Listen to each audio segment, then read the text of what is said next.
পাঁচবিবি পৌরসভা নির্বাচনকে সামনে রেখে জয়পুরহাটের পাঁচবিবিতে মেয়র প্রার্থী শামীম হোসেন মণ্ডলের এক নির্বাচনী সভা অনুষ্ঠিত হয়েছে। বিস্তারিত থাকছে আব্দুল কাইয়ুমের প্রতিবেদনে। ৯ নম্বর ওয়ার্ডের জনগণের উদ্যোগে দানেজপুর কলেজ মাঠে এ সভার আয়োজন করা হয়। সভায় সভাপতিত্ব করেন ধুরইল বালিকা উচ্চ বিদ্যালয়ের প্রধান শিক্ষক এম.এ. খালেক চৌধুরী। সভার প্রধান অতিথি ছিলেন মেয়র প্রার্থী শামীম হোসেন মণ্ডল। তিনি বলেন, জনগণের ভোটে নির্বাচিত হলে ৬ মাসের মধ্যে পৌরবাসীর জন্য একটি ডায়াগনস্টিক সেন্টার চালু করবেন।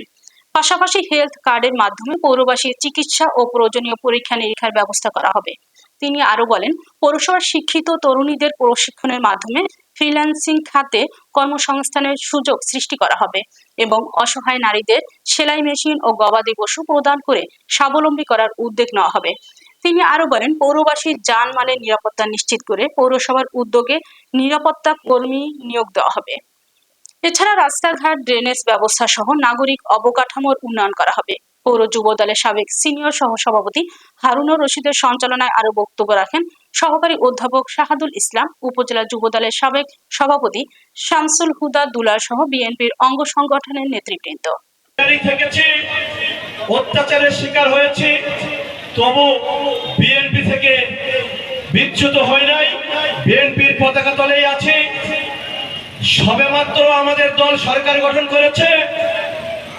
2 বছর তত্ত্বাবধায়ক সরকার দেশ পরিচালনা করেছে। মানুষের সঙ্গে মেশার তেমন সুযোগ হয় নাই। বিগত 17 বছর একটি সরকার ছিল, তাদেরই জনপ্রতিনিধি সব জায়গায় ছিল। 17 বছর আমরা রাতের অন্ধকারে পালিয়ে আমাদের জীবনটাকে কোন রকম বেঁচে রেখেছিলাম। 17 বছর আপনাদের সামনে আসার সুযোগ পাই নাই। 17 বছর আপনাদের সঙ্গে পরিচিত লাভের সুযোগ পাই নাই।